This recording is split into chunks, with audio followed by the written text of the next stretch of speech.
Olá, boa noite, como vai? Vai bem? Tomara que sim, não é? Tomara que sua resposta seja, positiva. Tomara que você esteja bem e que se mantenha bem. Está no ar pela TV Pantanal, canal 22, emissora do Grupo Gazeta de Comunicação, programa Opinião 23, já terça-feira, 23 de janeiro de 2024. Muito bom estar com você mais uma vez ao vivo, o programa Opinião, que vai de segunda a sexta, das 7h30 às 8h30 da noite, não é? A gente tem apostos aqui já a Defensora Pública Geral, para nossa satisfação e alegria, a Maria Luziane Ribeiro de Castro. Doutora Luziane já vem mais uma vez atendendo o nosso convite. Rapaz, assim, eu fiquei meio que coração partido, porque ela falou assim, Paulo, eu vou adiar um compromisso meu que eu tinha marcado para ir aí. Eu quase que falei, não, vai lá no seu corpo, mas não tive coragem, eu queria tanto que ela viesse aqui, mas eu acho que ela vai conseguir ainda ir no compromisso dela aqui, que eu falei, só pedir para esticar um pouquinho lá, uma horinha. Está aqui, inclusive, para fazermos um balanço do ano de 2023, dessa gestão dela na Defensoria Pública, não é?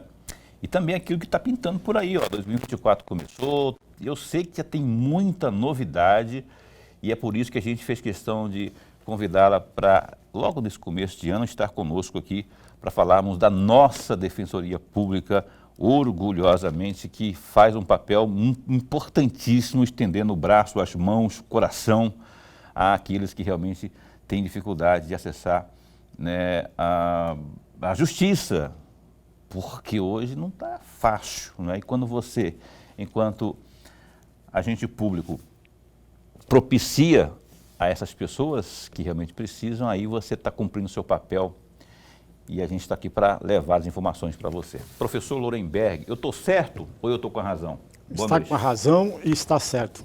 Boa noite, Paulo Coelho, um grande abraço, mas um grande abraço mesmo a todos os nossos telespectadores, a razão maior do nosso programa. Mas não é verdade, a Defensoria Pública não tem esse papel tão importante que as pessoas depositam toda a esperança no defensor público, né? Porque ele sabe, tem dificuldade aqui, tem dificuldade acolá, ele não tem condições de contratar um advogado, né? E aí ele comprovando aí ser uma pessoa que realmente necessita, não é?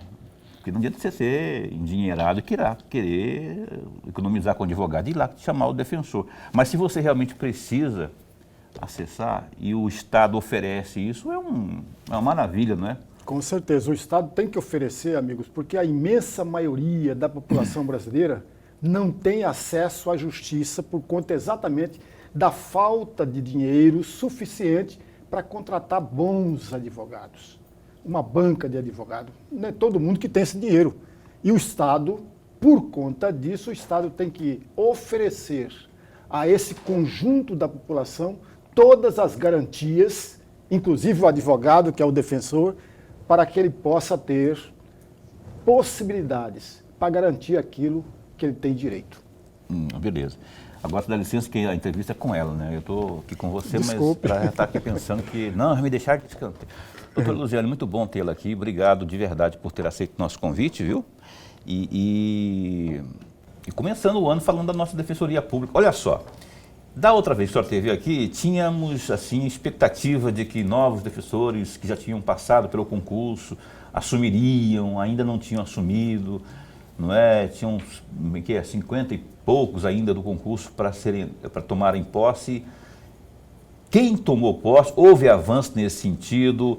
Nós temos 79 comarcas, não é? Já temos essa cobertura 100%, já tem como atender a todos eles, enfim, fala para a gente as grandes novidades, a começar por essa, se é que ela é uma, né? Da questão aí de defensores novos no quadro da nossa defensoria. Boa noite. Boa noite, Paulo. Boa noite, professor Lorenberg. É um prazer enorme estar aqui novamente com vocês, falando um pouco sobre a Defensoria Pública. E realmente a gente tinha um pequeno compromisso, né, mas que a gente organizou a agenda, porque é muito importante trazer as informações para a população. É um programa importante de um acesso aí para a nossa população do estado de Mato Grosso e tudo que for possível de falar né, e trazer a realidade da Defensoria, a gente não vai perder essas oportunidades. Então, eu agradeço o convite e a insistência. Eu sou chato, hein? Para que a gente pudesse estar aqui.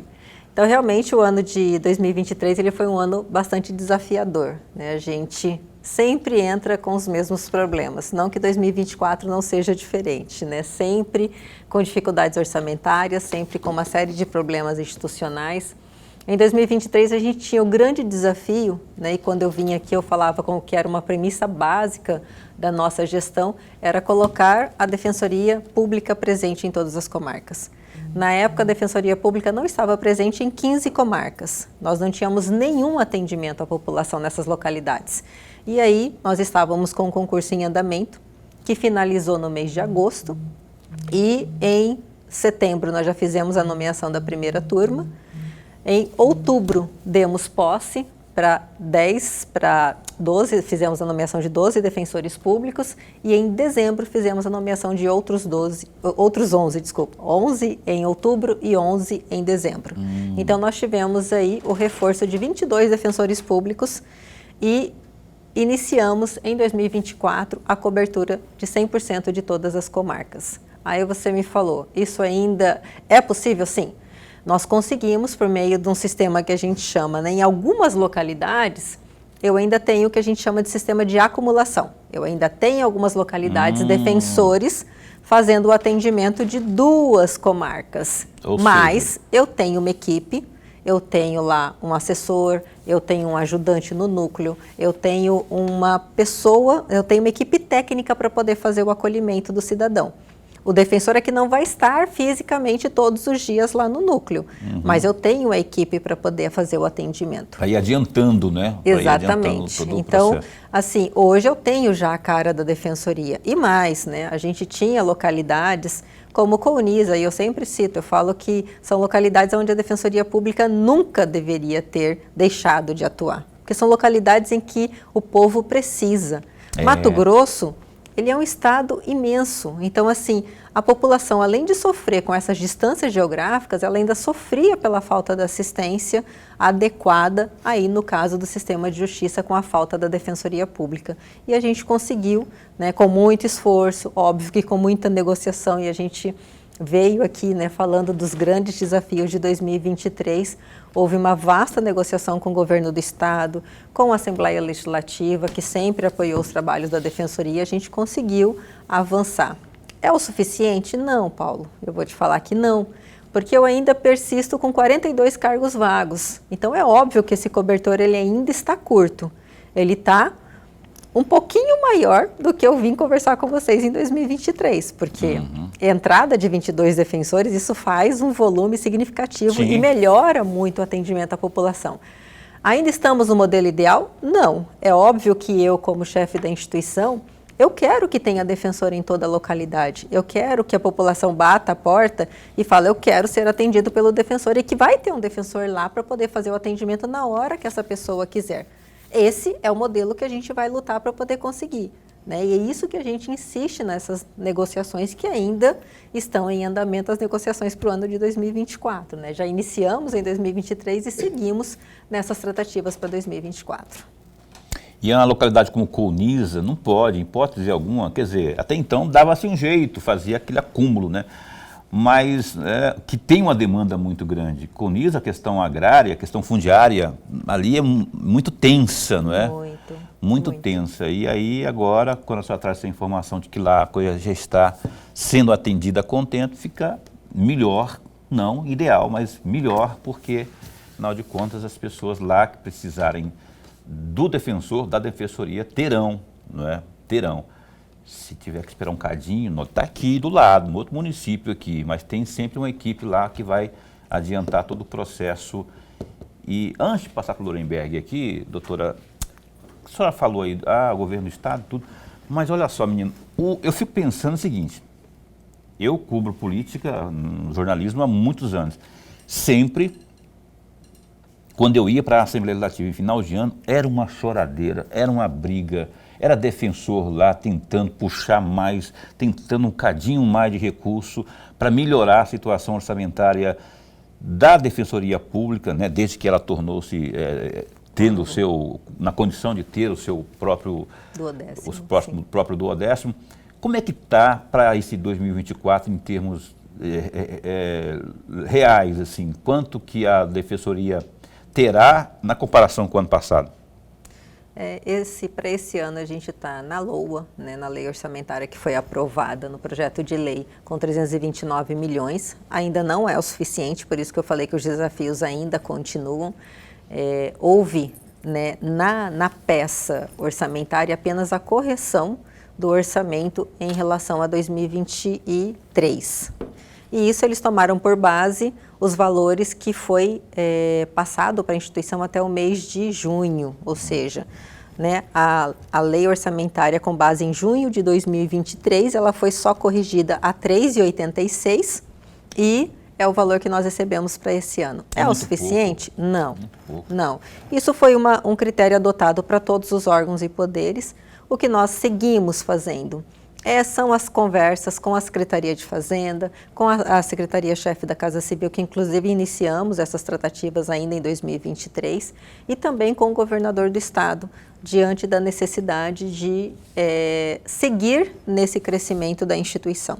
A Defensoria Pública é efetivamente o órgão que precisa de uma atenção maior, porque se você olhar lá na tabela, né, na relação da lei orçamentária, dos órgãos e poderes, é a que tem o menor orçamento, né? Então, assim... É o patinho feio. A gente está melhorando essas condições, mas, assim, não estamos ainda no cenário ideal. Mas estamos construindo, acho que o mais importante, uma relação de respeito, demonstrando que estamos fazendo um trabalho muito sério. Isso nós estamos fazendo um trabalho muito sério e, mais ainda, efetivamente fazendo entregas para a população, que eu acho que é quem mais importa nessa relação, né? Mais do que ficar brigando poder para lá, para cá, o importante é tudo que a gente tem acertado e conversado com o governo, com a Assembleia, a gente está entregando para a população. Então, assim, a gente apresenta as necessidades e é óbvio que eu adoraria ter um cenário maravilhoso de um orçamento esplendoroso e que eu pudesse botar todos os defensores dentro da Defensoria. Ainda que não fosse esplendoroso, fosse justo, né? Pelo menos justo. Mas a gente vai chegar nesse momento, ainda que seja a pequenos passos ou passos que sejam necessários, mas a gente está construindo. Poderiam achar um mecanismo, não sei se existe, talvez até exista já, de amarrar, não é? Tá aí esse orçamento para 24, agora o que amarrasse ali uma condição, se houver excesso de arrecadação, que viesse um percentual ali, distribuísse, né? Esse percentual e um cadinho, uma parcelinha fosse para a Defensoria, para fazer justiça, né? Para que desse esse up aí, amarrar na arrecadação. O Estado todo ano o Estado bomba, né? Você vai lá no Galo, lá abre o cofre dele, tá cheio de vermelho, tá tudo bonito, tudo azul, né? E aí, aquela choradeira para beneficiar a Defensoria Pública, né? Eu penso assim, pelo menos. Professor Lorenberg. Defensora Geral, antes de mais nada, registrar nossa alegria. Mas a alegria mesmo de tê-la aqui no nosso programa, nós ganhamos e ganhamos muito, aprendemos e aprendemos muito com a presença da senhora aqui. O amigo telespectador ganha e ganha muito com a presença da senhora. Defensora, eu tenho aqui 3 ou 4 assuntos que eu gostaria muito de ouvi-la. E o primeiro deles, a senhora já está respondendo, que era exatamente a cobertura, o braço nas 79 comarcas por parte da Defensoria. E aí vem um pedido de reflexão. Ainda que a Defensoria Pública venha cobrir as 79 comarcas do estado de Mato Grosso, ainda assim, parte do estado de Mato Grosso ficará em descoberto, porque nós temos hoje 142 municípios. Portanto, uma grande parte desses municípios não estarão contemplados pela Defensoria Pública. E aí, defensora, eu pergunto à senhora, o que fazer? Até porque o Judiciário também não cobre os 142 municípios. O que fazer diante desse problemão? De um lado, a falta de orçamento necessário e justo, como a senhora acabou de falar aqui, e a impossibilidade de abraçar o conjunto do estado de Mato Grosso? Excelente pergunta, Lorenberg. E acredite, isso sempre foi uma coisa que mexeu muito comigo, porque até o que eu falei anteriormente, né? Mato Grosso, ele é um estado gigantesco. Então, às vezes você fala ali dentro da comarca, um município para outro com distância de 200 ou 300 quilômetros, isso para a população pobre, isso é muito difícil. E muitas localidades agora com rodovias pedagiadas, então às vezes a pessoa até tem um veículo e mesmo vai com esse veículo ali para poder tentar ter acesso a serviços melhores em outros municípios, então é uma coisa que sempre me inquietou. E desde o ano passado a gente começou umas tratativas pensando num modelo de realmente da efetiva presença não só da Defensoria, porque a gente já teve uma conversa envolvendo Tribunal de Justiça, Ministério Público e Defensoria Pública, para que a gente fizesse um trabalho em conjunto buscando esse atendimento efetivo de todos os órgãos do sistema de justiça em todos os municípios. O Poder Judiciário começou um modelo de começar com pontos de atendimento em alguns municípios. E, se eu não me engano, o projeto piloto envolve aqui o município de Chapada dos Guimarães, a comarca de Chapada dos Guimarães, atendendo municípios vizinhos. A Defensoria Pública faz parte desse projeto. Então, a gente, já em algumas localidades, como um projeto piloto, a gente tem um acordo com a prefeitura cede um espaço e aí a gente faz pontos de atendimento. Então, a gente já tem alguns lugares começando esse projeto piloto. Mas a ideia era se pensar até num processo que envolva uma tecnologia mais avançada, que o cidadão possa ir lá e fazer um atendimento remoto. Então, ele poderia fazer um agendamento de tal dia, tal horário. Ele vai lá na prefeitura do seu município, ele conseguiria conversar diretamente com o defensor, né? Porque, assim, a pandemia trouxe muitos avanços tecnológicos, isso é uma coisa que pode ser enfrentada. Mas a gente tem um outro desafio, a conectividade no nosso estado que não é tão boa. Mas é um modelo que já está sendo pensado. Então, assim, até para poder trazer, né, essa informação para o senhor, que realmente é uma preocupação, não é só o atendimento das 79 comarcas, é realmente fazer a cobertura hoje de 142 municípios, né, que já se transformaram em 142. Então, a gente está pensando em modelos. Só que é óbvio, a Defensoria, a gente ainda está mais ou menos, primeiro, cumprindo a obrigação que é estar aonde tem as comarcas, né? Então, a gente está, primeiro, cumprindo essa etapa como se fosse um joguinho, né, de etapas. Então, a gente está cumprindo essa primeira etapa e a ideia, a perspectiva é que a gente avance. Acredito que esse ano a gente deva dar alguns passos maiores nesse projeto e talvez venha alguma coisa importante aí em 2025. Então, o Lorenberg falou aqui do 142º município, né, que acho que é Nova Esperança do Norte. Isso. Como é que fica quando se cria um município novo assim? Ele vai ser, no caso da Defensoria, ele vai ser atendido por onde? Por Sorriso, por onde? Eu acredito que ele vai integrar a comarca de Sorriso. Sorriso, né? Bem possível que integre a comarca de Sorriso, então ele vai estar lá. E aí, para efeito de planejamento de gastos assim, vocês já incluíram isso ou não altera muito? Para a gente não altera, nesse caso não alteraria, né? Porque se o município estiver integrado na comarca de Sorriso, então não há alteração para a Defensoria Pública, porque essa população vai ser atendida pela comarca de Sorriso. Agora, se futuramente, né, houver o entendimento de que ali passa a ser sede de comarca, isso influencia no atendimento da Defensoria, porque aí eu preciso ter uma estrutura ali também para atendimento da população. Nessa seara toda aí, eu tenho que ir para o intervalo comercial, mas eu gostaria de perguntar e ter resposta nesse bloco. Vocês o governo do Estado está lançando mão ainda dos advogados dativos. Para dar uma força aí no quadro, como é que está isso hoje lá? Não, na verdade, assim, não existe por parte da Defensoria nenhuma tratativa de conduzir alguma ação com a advocacia dativa. Nosso objetivo foi justamente ter a Defensoria em todas as comarcas para que os defensores passassem a fazer esse atendimento e o Estado não precisasse pagar ou ter mais gastos com advogados dativos. Então, nessas localidades onde a Defensoria passa a atuar, não pode mais haver esse tipo de nomeação. A não ser em situações excepcionais, que o defensor já está atuando por uma das partes, por exemplo, e eu não tenho defensor para poder fazer uma atuação em outras partes, ou o defensor não está lá na localidade, precisa fazer um ato urgente. É assim, vai ser uma coisa residual, mas a regra é, hoje, onde eu tenho a Defensoria Pública, que é um órgão que a Constituição criou e falou, olha, para o atendimento das pessoas vulneráveis, a Constituição falou, esse órgão, quem vai fazer o atendimento, quem vai dar o acesso à justiça para essas pessoas é a Defensoria Pública. Então, hoje, nessas localidades onde eu tenho atuação da Defensoria, eu não tenho atuação da Advocacia Dativa.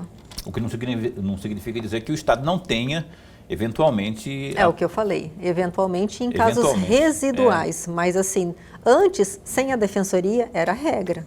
Se o processo tinha que andar, precisava de um advogado dativo. Eu lembro desse tempo aí. Que bom, né? Que bom. Independência, tá? E a lei manda também, né? Onde tiver defensoria, meu cara, é defensoria e pronto.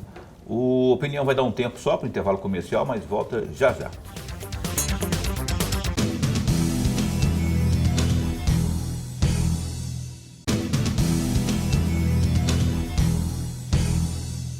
Bem, cá estamos de volta ao vivo, o programa Opinião na sua TV Pantanal.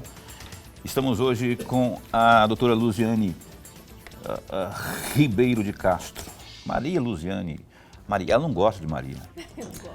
Mentira, ela gosta sim. Eu que não gosto do Francisco. Meu nome é Paulo Francisco. Eu não gosto do Francisco de jeito nenhum. Meu irmão me enche as paciências. Me enchia, né, quando eu era criança. Chamava de Paulo Chico. Eu não gostava. Agora eu já gosto do Francisco, não do Chico, né? E tem gente que não gosta da Maria, do Bastião, do Tião. Não é? E Maria, a primeira Maria que eu vejo que fala que gosta da Maria. Né? Eu gosto. Ela gosta, né? Então, estamos aqui com a Maria, da Defensoria Pública, para falar conosco sobre as novidades. Olha, antes de para seguirmos aqui com a nossa entrevistada, doutora Luziane Ribeiro de Castro, vamos aos destaques do Gazeta Digital, www.gazetadigital.com.br. Lorenberg, olha só, rapaz, tem as notícias aqui. O ex-ministro do Supremo Tribunal Federal, o Ricardo Lewandowski, foi nomeado ministro da Justiça e Segurança Pública, conforme decreto presidencial publicado em edição extra do Diário Oficial da União desta segunda-feira. Segundo o ato, ele passará a exercer o cargo em 1º de fevereiro. A data em que Lewandowski assumirá de fato o posto já estava definida desde que o presidente Lula o confirmou para o ministério. Até lá, o ministro Flávio Dino segue no comando da Justiça. Dino assumirá uma cadeira no Supremo Tribunal Federal em 22 de fevereiro. Só lembrando que o Dino, né, saindo agora do Ministério da Justiça, assume o Senado e depois passa para o Judiciário, passa para o Supremo. Ou seja, em um mês, mais ou menos, ele vai sentir o sabor das 3 cadeiras, né?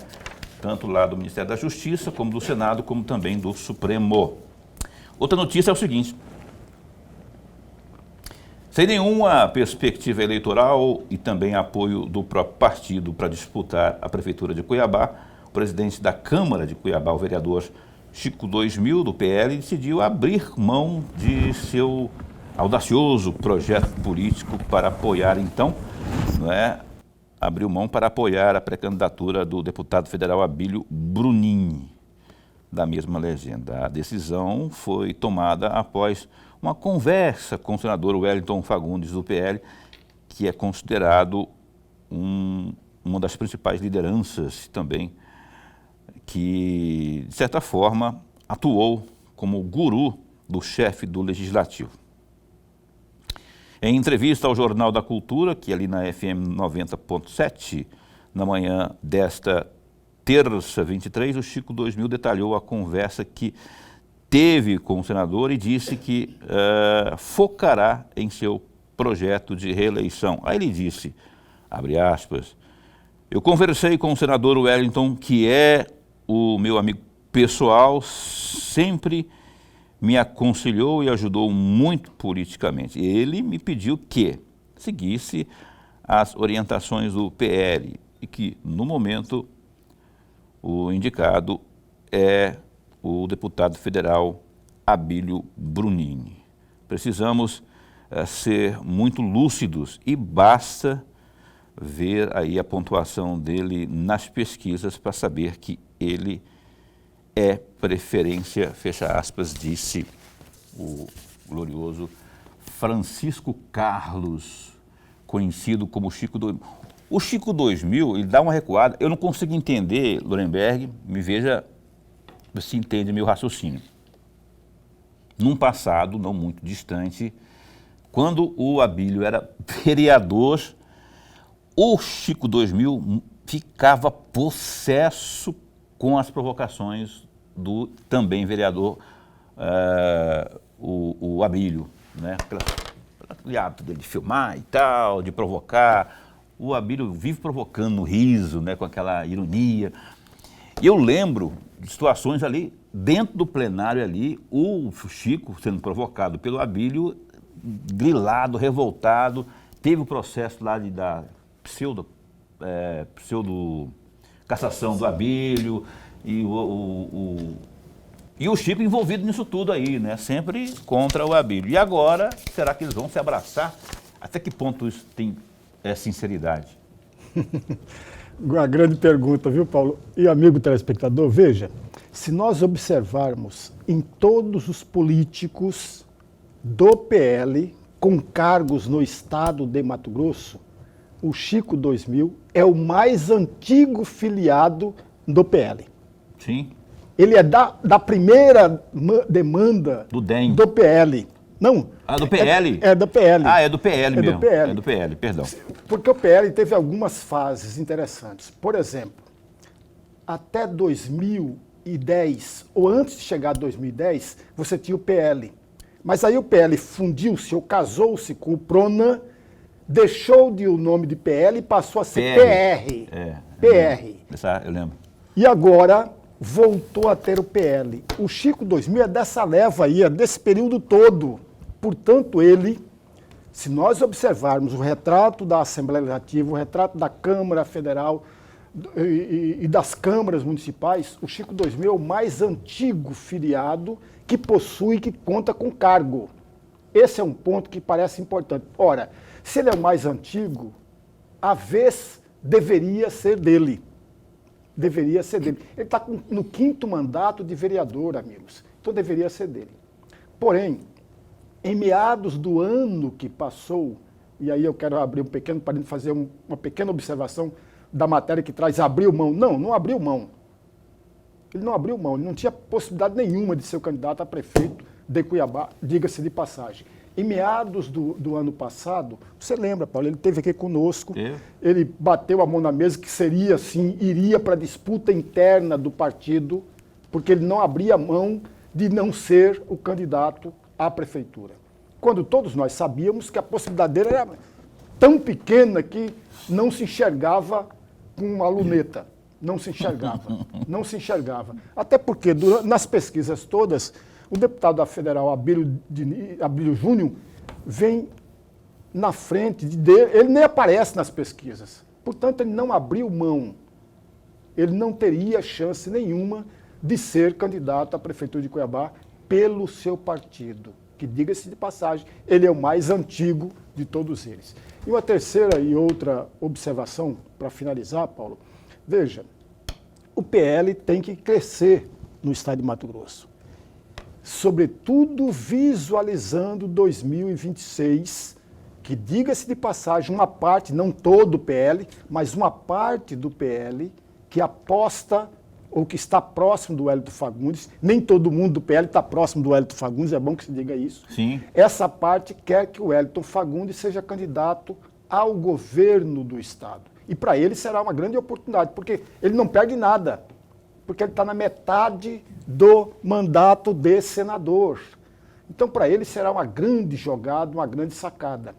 Mas para a parte do PL, para ter essa força no estado, é preciso que o PL tenha distritos políticos comandando esses distritos. Simples. Simples.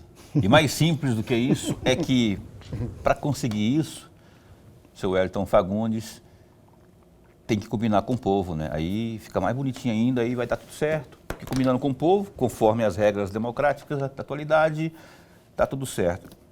Vamos ver o que vai dar isso aí, não é? Tô doido para ver o Chico 2000 com aquele 1,5 metro que ele tem lá abraçado com a Bíblia. Vamos esquecer essas coisas nossas do passado, vamos viver o presente com um olho no futuro. Estamos aqui entrevistando aqui a nossa defensora pública geral aqui no programa Opinião desta noite, a Luziane Ribeiro de Castro. Doutora, hoje, se eu perguntar para a senhora assim, Mato Grosso, com sua estrutura de defensoria, da defensoria, não é? De abrangência e atendimento ao público, na comparação com outros estados, como que está? Estamos no páreo, estamos ombreando, estamos melhores, evidentemente guardadas as devidas proporções? Recentemente saiu uma pesquisa, né, um levantamento em que a gente está ali no meio, né? Nós ainda não estamos com o número ideal de defensores para poder fazer um atendimento mínimo, né, para o número de habitantes que seria o modelo ideal, mas a gente está ali no meio. Hoje, se eu não me engano, pelos dados, acho que são 17 mil habitantes por defensor aqui no estado de Mato Grosso, se eu não me engano, é esses os dados dessa pesquisa, e o ideal seriam 10 mil habitantes por defensor. Então, a gente ainda tem 15 mil, né? Vou passar a informação, 15 mil. Então, a gente está bem, né? Comparado aí a outras localidades. Nós temos São Paulo, por exemplo, que tem um déficit muito grande, com índice de 50 mil habitantes por defensor lá no estado de São Paulo, mas a gente tem uma cobertura. Não está dentro do ideal, mas a gente tem uma boa cobertura. Só que, assim, são pesquisas que eu acho que sempre vale a pena considerar.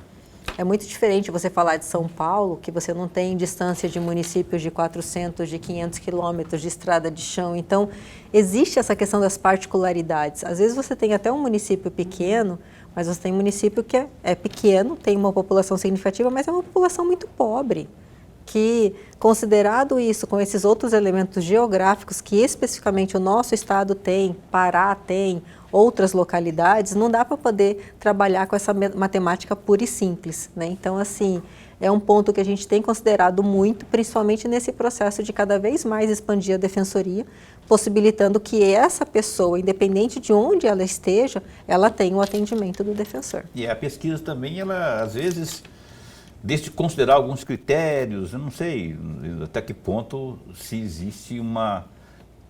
Eu não vou falar de credibilidade, mas existe uma assertividade dessas pesquisas, assim, até que ponto elas retratam a realidade realmente, né? Mas o fato é que... Querendo ou não, é um parâmetro. É um parâmetro. Né? É óbvio que não deixa de ser um parâmetro. Só que, e aí a gente está falando de uma pesquisa que sem uma análise, né, de outros elementos, é só efetivamente de número de população e quantidade de defensor. Então, dentro dessa análise, nós estamos muito próximos dali da média. Só que aí, trazendo para as particularidades do nosso estado, acho que vale a gente enfatizar que não é só, ou a gente não busca só atingimento de meta nesse caso, a gente está efetivamente procurando o que é melhor para a nossa população. Lorenberg? Defensora, eu tenho aqui um trecho de uma fala da senhora, de uma entrevista que a senhora concedeu a um site da capital, no dia 24 de dezembro de 2022. Eu vou ler esse trecho e aí vou pedir uma reflexão da senhora. Entre aspas, por exemplo, Porto Alegre do Norte, se o cidadão precisar da defensoria, ele não terá, infelizmente, nem em cidades vizinhas, porque ele tem um processo em Ribeirão Cascalheiras. Não adianta bater lá. O defensor só vai atender casos da comarca. Fecham aspas. Não sei se a senhora se lembra desta afirmação que a senhora fez. E aí, defensora, eu gostaria de uma reflexão da senhora na seguinte questão. Se fosse hoje essa mesma entrevista, a senhora repetiria essas mesmas palavras ou não? E por quê?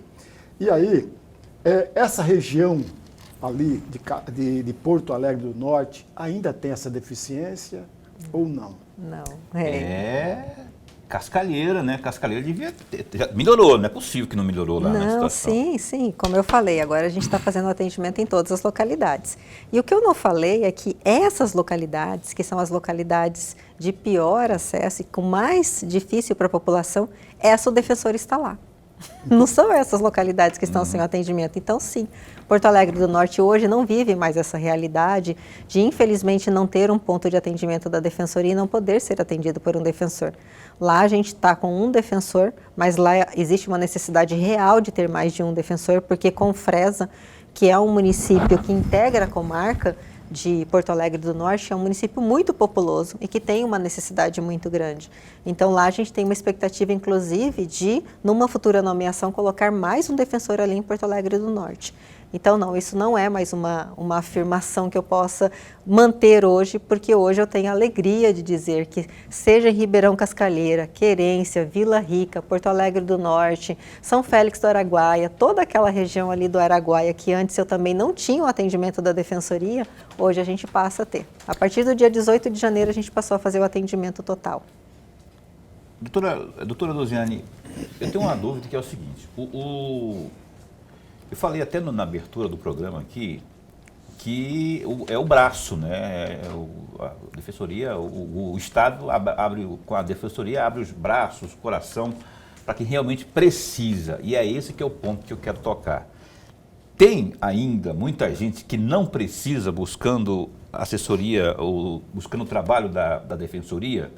Até que ponto existe tolerância lá da parte da sua gestão para pessoas que, porventura, não apresentam aquela declaração de hipossuficiência. Hipossuficiência, e que, de repente, não esteja enquadrado naquele nicho, né, naquela camada que realmente precisa. Até que ponto tem essa tolerância? Nenhuma, Paulo. Não tem nenhuma tolerância. Nenhuma? Não, porque assim... Se o Lorenberg chegar lá e falar, doutora, eu preciso aí, eu estou com um problema lá, o cara... Não, a gente só...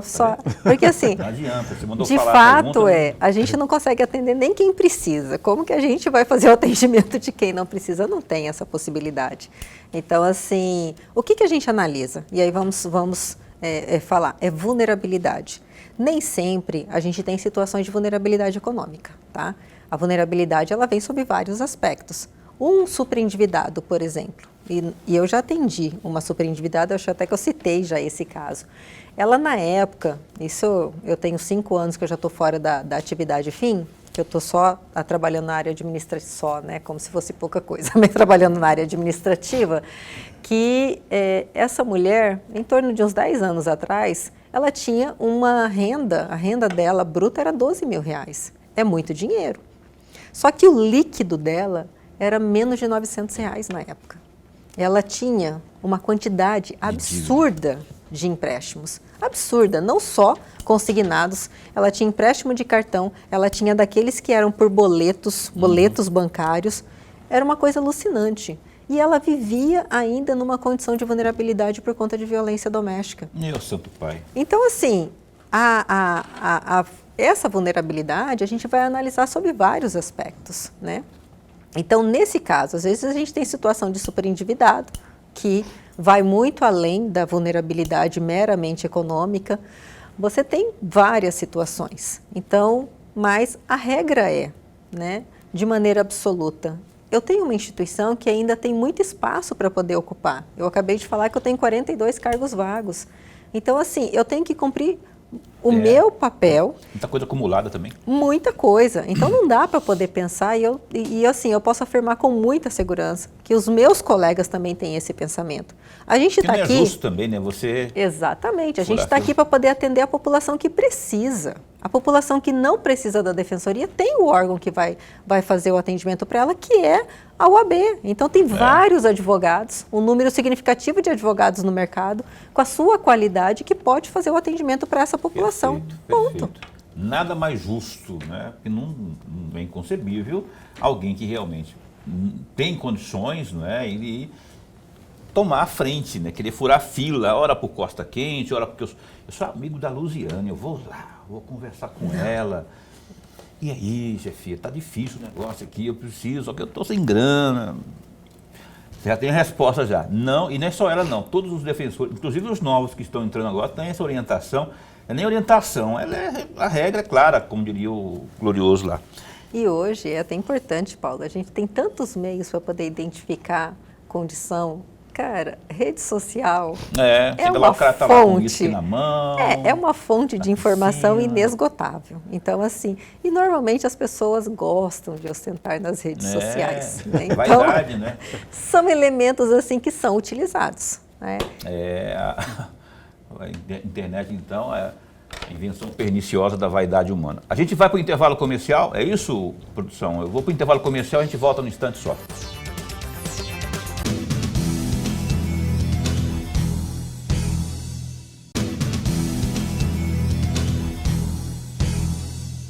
Então tá, cá estamos de volta ao vivo, o programa Opinião na sua TV Pantanal. Eu quero mandar um beijo para a Luzia. Ela está assistindo ao programa Opinião lá no bairro Pedra 90. Aniversário dela foi ontem. Parabéns, viu, Luzia, que está acompanhando aqui o programa. Aqui no grupo ela mandou até uma fotinha do programa e tal. Também aqui um abraço para o Gustavo, que é aqui do Areião. Também está acompanhando lá com a sua digníssima esposa Marcela. Que mais? Flaviane de Várzea Grande, que também está com o filho Maurício Júnior, lá no bairro da Manga. E tem a outra pessoa. Ah, tá. Quem que é? Não, essa que já foi. A Marilene, que está assistindo aqui no bairro Alvorada ao programa Opinião também. Obrigado pelo carinho da companhia de vocês. Falar em audiência por celular aqui, a doutora Luziane está aqui. Eu gostaria de saber por qual motivo a Defensoria Pública de Mato Grosso está nomeando tantos ajudantes gerais, que é um cargo comissionado, ao invés de nomear técnicos administrativos, que é um cargo efetivo e que está com concurso vigente. A pessoa não assinou aqui. Aí segue aqui uma outra. Boa noite também, eu me chamo Marcos, eu gostaria de saber da doutora Luziane sobre nomeação de servidores comissionados em aqui, mesma coisa, né? Detrimento dos efetivos do último concurso, o cargo de ajudante geral no lugar dos técnicos administrativos, né? Caso os aprovados sentirem-se lesados, colocou lesionados, lesados, né? Lesados, podem recorrer à defensoria? Está perguntando aqui, né? Olha só a grande pergunta aqui. As pessoas poderão recorrer se elas se sentirem lesadas? E queremos aí perguntar para a defensora sobre o concurso para técnico administrativo. Nós estamos aguardando um posicionamento da defensoria. Boa noite, estou acompanhando o programa e quero fazer uma pergunta aí. Eita, agora já foi, né? Agora essa aqui é outra. Estou também acompanhando e tal.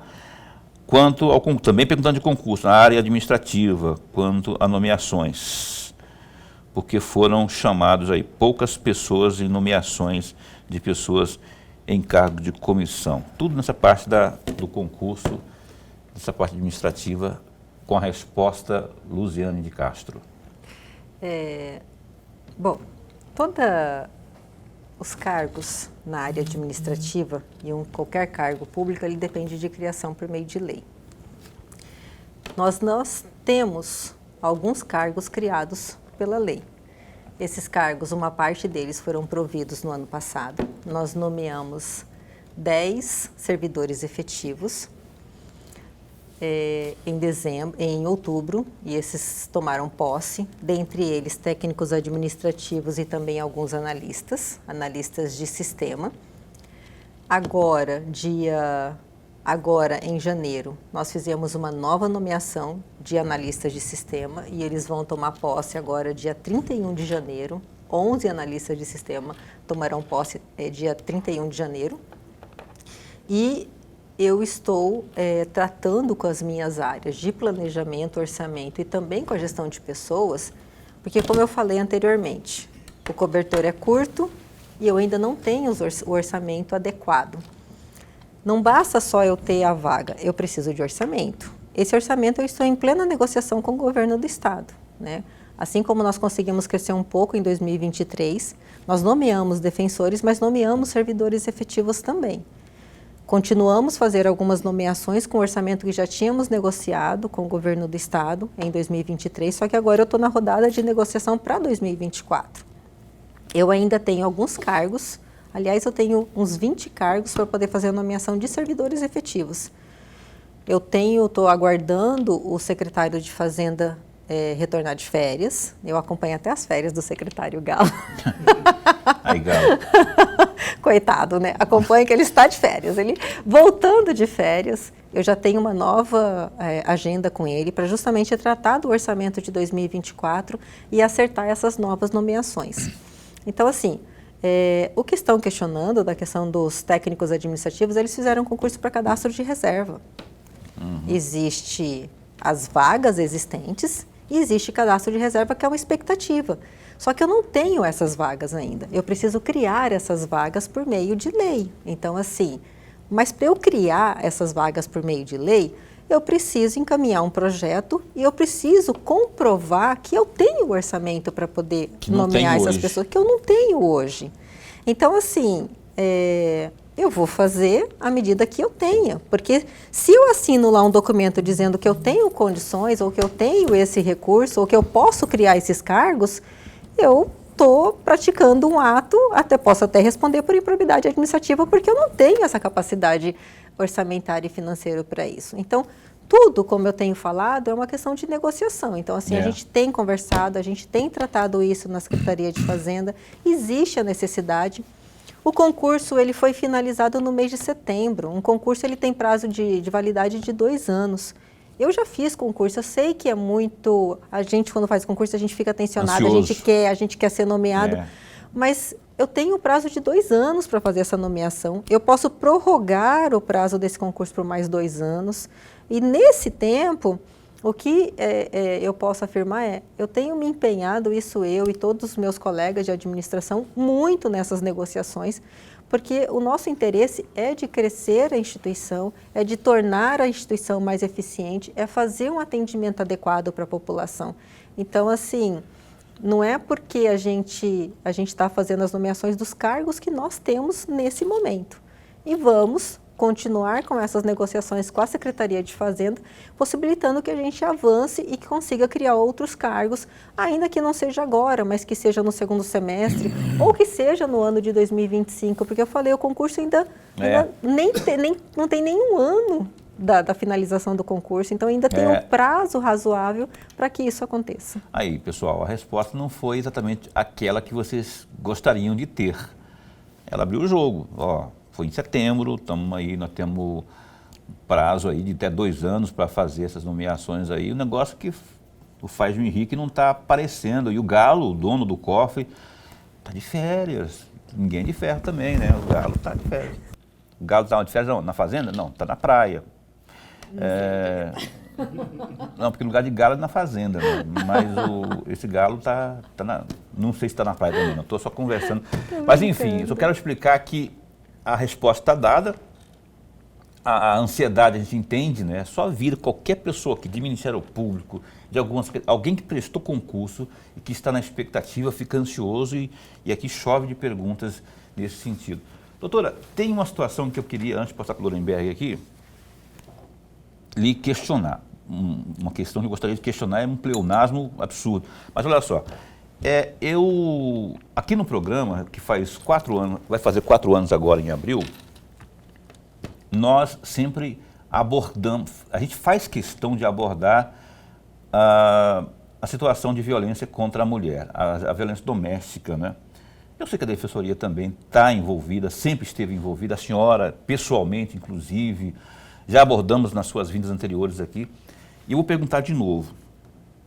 Aquela mulher que é vítima de violência, que tem uma situação financeira muito comprometida, aquela que é muito dependente do marido agressor, não é? Ela precisa mais do que nunca do auxílio jurídico, às vezes precisa de um auxílio de um advogado que ela não tem condições de pagar, não é?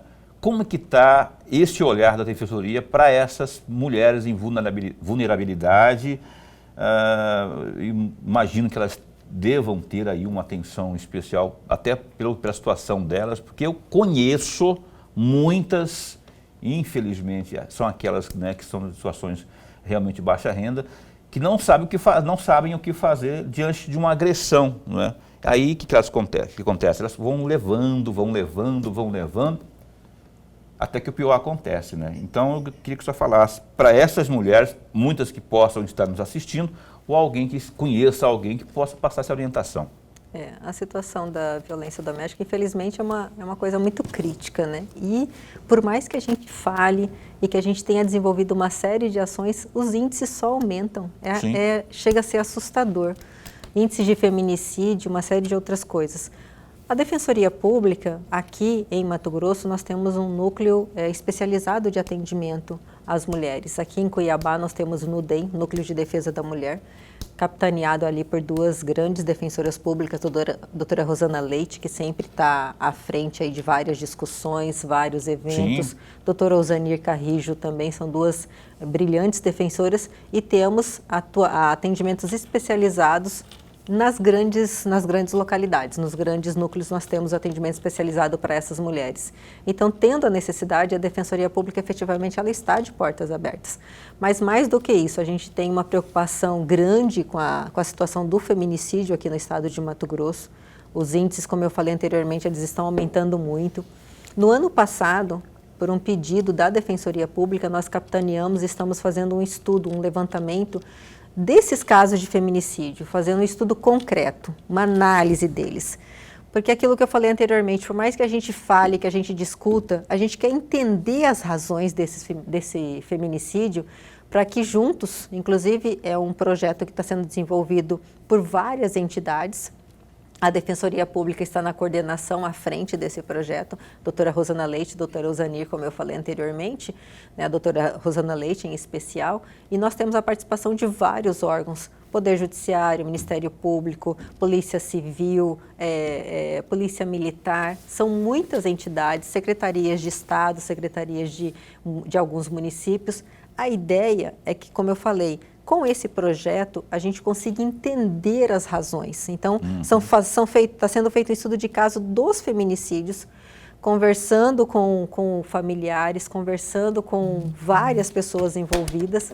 E a ideia é levantar as razões e, mais do que isso, apresentar propostas efetivas para o poder público, né, para todas as partes envolvidas, para a gente poder tentar diminuir esses índices. Porque não tem como, é uma coisa assim que a gente trabalha, a sensação que a gente tem vendo situações tão arbitrárias e crimes tão absurdos acontecendo, é que parece que a gente está só enxugando gelo. A gente fala dessa temática, a gente traz à frente, a gente faz uma conscientização. Então, a ideia é tentar aprofundar nos casos em concreto, tentando identificar, né, e trabalhar efetivamente na base, na fonte, para diminuir realmente esses índices. Perfeito. Professor? Defensora, eu vou aproveitar a carona dessa resposta que a senhora acabou de nos dar.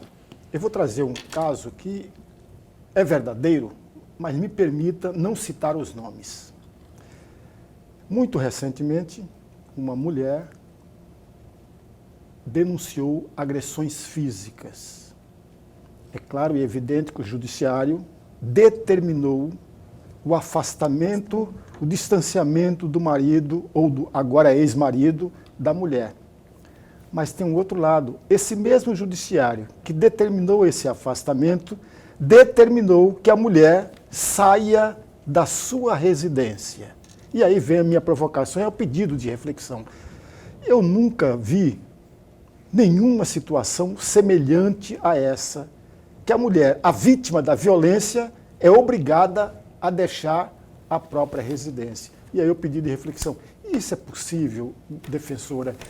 A senhora é mulher, a defensoria está ligada a esses trabalhos todos, como a senhora acabou de falar. Que ponto nós chegamos? Eu nunca tinha visto isso também. Assim, é muito difícil sem ter muitas outras informações do processo, né? É bem complicado, mas pode. Pode acontecer. Se houve uma decisão judicial, é possível que isso aconteça. Talvez o imóvel seja dele exclusivamente, talvez eles tinham uma relação de separação total de bens, pode ser alguma coisa nesse sentido e que acaba fazendo com que a mulher, não sei se é o caso em concreto, mas assim, deve ter algum amparo, né? Normal ou usual não é a gente se deparar com esse tipo de coisa, né? Como a gente fala, na maioria das vezes a gente tem ali mulheres que são fragilizadas, que são atacadas, são violentadas sob vários aspectos. O aspecto patrimonial é um deles, o aspecto psicológico é diário e em muitas situações acaba passando para a questão física, né? Então, normalmente existe toda uma rede de proteção para essa mulher, né? E situações como essa não são usuais, mas como eu falei, tem que ser analisado bastante o caso em concreto para identificar, né, os motivos que levaram nesse caso específico. O que me veio à mente é alguma situação nesse sentido, né, de que era um imóvel que pertencia a ele mesmo e não, né, não foi nada em comum, não foi uma construção em comum do casal e talvez eles tivessem uma relação ali em que haveria essa separação total de bens. Mas isso é uma simulação. Mas a ideia, quando a gente fala de proteção, é realmente uma proteção plena dessa mulher vítima de violência, né? Tanto com reforço, aí, inclusive, de programas sociais que têm sido fortalecidos pelo governo do estado para poder dar, às vezes, porque muitas vezes, como foi colocado pelo Paulo, a mulher ela persiste nessa condição de violência por necessidade. E aí ela não sai desse ciclo de violência porque ela não vê opções, ela não vê caminhos. E a ideia é que as instituições estejam preparadas para poder apresentar esses novos caminhos para essa mulher. Difícil, né? Difícil. Doutora, eu queria continuar, mas não temos tempo para mais nada, temos que encerrar aqui. Agradeço a senhora por ter vindo mais uma vez, um excelente ano de 2024, ano em que a Defensoria Pública completa 25 anos. Obrigado de verdade, parabéns pelo 2023, muitos resultados alcançados. Esse espaço continua a postos para bem informar.